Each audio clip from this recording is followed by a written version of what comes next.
Oh, hey guys. So, it's the typical February. Even though volumes are up compared to last year, right? I mean, quite a bit up too. You got everyone and their mother just dropped their rates. So, February's been consistent for me. But I mean, go back and look at January, which, to be fair to January, and to you guys also. I don't want to mislead anybody. If you guys notice where I like to run, it's a bit of a mixture, right? I like running the Idaho, Pacific Northwest, Utah, Upper Midwest, kind of go back and forth. So I do run in the winter areas, and it's primarily where I like to run. So I kind of generally make more money anyways in the winter because of that. But you also get a lot of risk with it. Reason why you paid more too, but also nobody wants to be over here. But like, I could randomly get shut down due to road closure for 3-4 days. You know, last January that happened in Wyoming. 4 days, open for 2 hours, shut down for 2 days, open for 2 hours, shut down another 2 days. So I was down for 4 days. But even though, like, for some reason they just think February's a good excuse, right? Even though capacity in the areas hasn't really changed, you could take the lane that was 2 weeks ago paying $6,000, now they want to pay $5,000. Or my favorite, you got to run this 32 to 3,700. That's the market rate. It's been for like 2 weeks, last 2 weeks. They want to pay 28, which no. If they're just all that is pretty much they're trying to take advantage of it being the slow time of the year, even though capacity hasn't changed. And you can look at the statistics, right? You can look at like the inbounds and the outbounds for most of the freight. You won't be able to see everything, but for most of the freight. And if nothing's really changed, you're just trying to take advantage of the market of the rest of the country, by the way.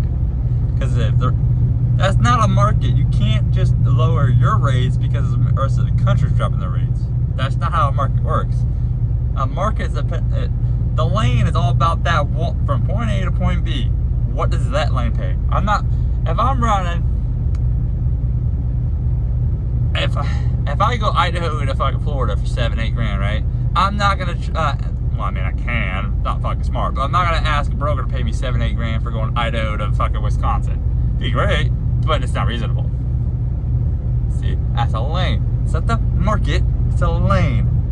And if you're already having issues with capacity and you're dropping rates, all that means is people are gonna leave. But now with that said, so yes, you're gonna notice a very trend here in February that while I'm making consistent money, it has dropped. To be fair though, if you think about it this way, January, because I made my gross, 34, 35? If I'm doing right? Remember right? Compared to this week, or this month, so you just kind of add them together, divide by 2, it kind of averaged out. I'm still on top, just kind of sucks. But, there's only so much you can do. Would you rather sit for fucking days because the rates are down, or do you rather just run it because knowing you can sustain it for a short term? It's only a month. It's a long time. It's a month. It's gonna start changing next month. You gotta do what you gotta do sometimes. And sitting doesn't pay bills. Sitting also brings you no revenue. Some revenue is better than nothing. See, I may not like it, but $1 a mile is better than fucking 0 a mile. I can make up for $1 a mile. Take $1 a mile run to get up to a good area. Take a fucking higher, better rate. You can do that all the time. Now this February kind of sucks, but it just sometimes it's not all about the trip. Sometimes it's about the long picture. And I always live by it's gonna average out. So just live by that, and generally it'll work out. But although look at these rates I ran for like the last 5 weeks, and I kind of missed them because that was kind of nice, what was I don't know. I don't remember what I was averaging, but did the math, forgot to write it down, ain't gonna do it again. But last week I spent all week in Texas. I was misinformed a little bit. They're not quite ready because depending on this video and depending what happens, like I said, these videos are always 2 to 3 weeks behind. I like knowing details before I give them to you. So like, I schedule things out. I think it's a little bit more enjoyable that way. Puts less stress on me, especially being a dispatch driver and doing YouTube. It's a lot of work all at once. So having a schedule kind of helps, but make it easier on me. But spent all week in Texas with an APU that for some reason ACE decided to just not work. Went in for PM back in early December, late November. I don't fucking remember. It was part of it's right around at the same time that video where I had a fuel pressure issue and I had to go dealership, broke down pretty much. PM was done at the same time. They did an APU PM. Fan, well, it runs normal. Fan runs normal. Heat runs normal. AC, the compressor will attempt to kick on 3 different times. Like it'll run for, like the compressor will kick on for like 3 to 5 seconds. Like you try to ramp up that noise, like you know, and then it goes boom, just clicks off. So does that for about 3 times, then it gives me an orange triangle. So whatever. Part of the reason why I like running up here too. It's not too hot. It's not as hot. I got hot pretty easy. Now, 6 minutes into the video of me saying fucking nonsense and just fucking rambling, let's get on to it. So I only hit 7K gross overall. So not great, but I did a load of yogurt at, when did it drop? Anyway, Salt Lake City, went to Dannon, West Valley pretty much. And I got up there and I'm like, fuckers want to pay like $2,800 to go to Michigan. It's like, the fuck is this? I was even looking at Boise, right? I think it was just a weekend. I don't remember the date. I was looking at Boise because I was like, I don't mind deadheading. Like, I really don't. It's like if I can get an extra $300-$400, because the bad rate can be made up for better gross. Only to a certain point. Like I do want a high gross and a high rate, but if the rate's low enough, I just need to stack more money on top to kind of make up for it. That's the way I think, because like I'll do that for a short time, right? Because I also don't like sitting, which is part of the issue. But you gotta do a lot of things I don't want to do in a bad market. So I found a load. Well, it was posted out of Salt Lake, which would have been way better in Salt Lake. It was posted for $3,800 to go into Romulus, Michigan, to Kroger, pretty much. And that Kroger is actually pretty good. Overnight parking, generally pretty fast. I've done this load before, I think. I'm not in the same pickup area, but from the same side of Idaho over to Kroger. I did potatoes last time, I believe. Although ironically, this was potatoes. I think it was the same company that I picked up. So the load picked up out of Hammer, Idaho, to Romulus, Michigan, right? He was trying to pay $3,800. He asked when the truck was empty. I was like, it's empty now, you know, down in Salt Lake. He's like, oh, I can help you out deadhead. And I was like, can you do like 42, 43? He's like, I can help you out with 41. An extra $300 at deadhead. It's like $1 a mile from the deadhead up there, so I kind of profited a little bit because it was like 260 a mile or 260 miles. I was trying to get over to Boise, but I said fuck it, I took it. So it's 4,100, 252 deadhead. My cut was 36.49. Load was 18.97. Total 21.49 for $1.69. Like I said, not great, but I do make profit off that. I do. Decent amount too. Rigby produce, like I said, I think I picked up from there. I think it was out of Sugar City? No, somewhere outside Idaho Falls. I was going to Kroger, DC. Broker was long shit. 42 degrees continuous. 40,000 pounds of potatoes. I mean, they loaded me fucking fast. I got docked in. They literally felt like they were in and out of me for like 5-10 minutes, and I was done. And it was kind of, I thought it was gonna be heavy. I went in there expecting heavy, meaning, you know, gross out. I don't do overweight, you know. I don't need permits, so obviously 40,000 is gonna be the heavy range. I went in there, I was like, there's no way you guys put 40,000 on me. No way. Not being F-ass. And they're like, yeah, 20 pallets, 20,000 pounds a piece. I was like, shit. Sure enough, it was 20 pallets, full trailer. fucking surprised me. I mean, also the reefer, you're not used to getting loaded or unloaded that quick. So I mean, anytime you get and they load you under really 30 minutes, it's a shock. I mean, it just, I mean, you love it, but it's a shock.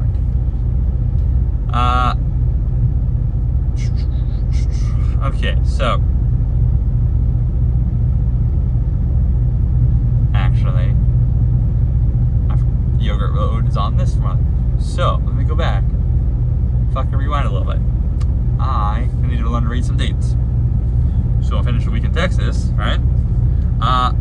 Found this load, not a great load, not at all, but I was trying to get as quickly as I could up into my area to minimize, you know, the loss of revenue.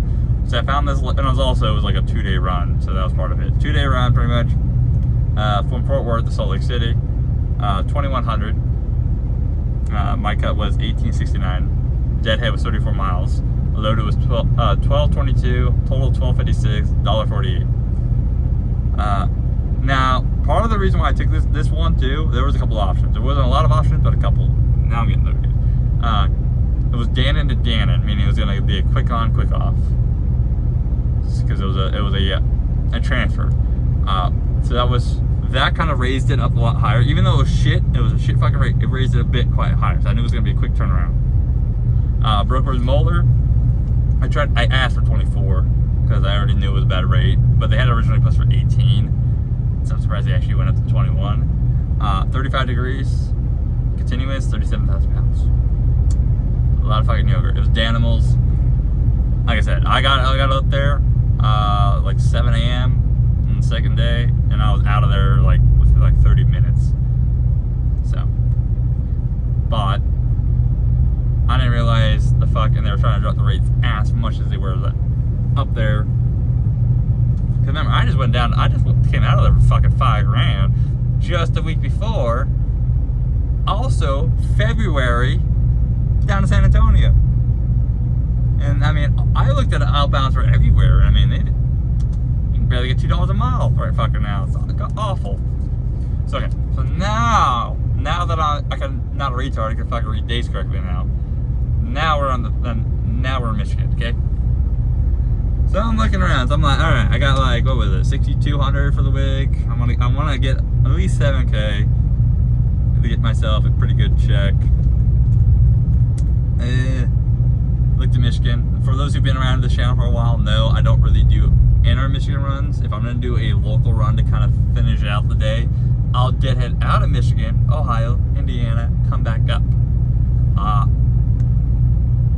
And that's exactly what I did here. 1 day run, $800. My cut was $712. 131 miles deadhead. Picked up out of Woodburn, Indiana. I've been to this place. I actually like this place. It's a United States Cold Storage and PB Cold Storage. They're owned by the same company, I guess, or same guy. So, overnight parking, loves it right there at the corner. Generally, they load pretty fast. I didn't mind them, right? Downside was they loaded like 2,100, and my Kroger appointment delivery was first thing in the morning. So I was like, I was about to spend all day down there. I was trying to get loaded early. I got loaded 2 hours early, but hell, whatever. I was going to Lansing, Michigan to Meyer, which they can fuck off now. Although that Meyer is usually not bad. I don't know. It's just they just dropped the ball on that run. But 131 miles deadhead, 137 loaded, 268 total, 265 mile. That's kind of why I did that. Like I said, it was PB Cold Storage going to Meyer, DC. Broker was Prime, my first Prime load, which I keep hearing that Prime company drivers are having a hard time saying running. But here I am taking a Prime run.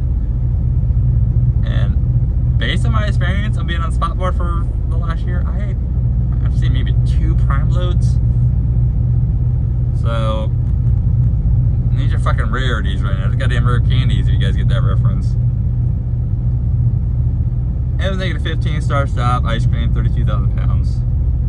Although Raycon said 27. I'm a little disappointed. Wasn't bad though, other than Meyer. Okay, so my appointment was 8:30 the next day. I got up there like what, 21:30 the night before, or the night, night before I checked in at 7:45. Aired at 7:30, no call to my door. So I go on there, I'm like, hey, you guys behind today? And security's like, well, I swore warehouses, which one? I was like, well, I got ice cream. He's like, no, they're not behind. I was like, well, my appointment was 2 hours ago. I haven't been called. And I know I got to put the right phone number in because the Meijer, for those who aren't familiar, this Meijer DC, you go on there, you check yourself in through the little computer touchscreen thing, put in your phone number, it sends you a text to put in a PIN, so you verify you put in the right phone number. And then you also scan your bills, like through a scanner, like, which is kind of cool. So everything's done electronically, and they give you electronically signed bills back through a text. It's actually kind of cool. I wish more places did that. Because sometimes waiting for fucking paperwork takes hours. If it's all electronic, or you can literally like electronic sign for a minute, it's kind of nice. No lumper though, which is kind of nice. But they called me at the door at 11:20, 11:30. They finally started loading me. Hour and a half. They finish. I get out of 1300. My reload is 1500. I mean, do I really want? Prime would pay me detention. I just gotta give them the bills for it. Which, whatever. I do have my next week kind of planned out already. I already have a reload getting loaded now, and I already got 3 loads already for next week. However, I would love to get one more in there to take me from Minnie to North Dakota. For those who know why I'm going to North Dakota, you know. Otherwise, I may end up just deadheading like fucking 300 or 400 something miles, like 420. It's kind of moving up. So the way these potato runs work is there's a few farms in there, and they empty one farm, they move to the next one, they empty that one, and now they're going up into the state. So it's adding on quite a bit. So if I can get over to Fargo would be fine. Either way, I know I'm going to deadhead, because North Dakota's a big state, but there's also only two regions you really technically deliver, and it's Fargo or Bismarck. So if I'm on the back highways, I'm going to deadhead. But if I could shave off 3 hours of that, at least shaved off, get paid for it, fine. Now with 386 miles, I normally deadhead is still paid like what? Let's see here, 216, 230. Let me see here. I've done a few of them where I just deadhead over from Minneapolis. Part of the issue is I don't want to miss his load. I'm trying to foster a relationship with this broker, and I need some direct, not direct freight. I need some customers myself that I can just are consistent in this area. So that's another reason why. Part of the reason why I'm willing to kind of like eat it a little bit to foster a relationship.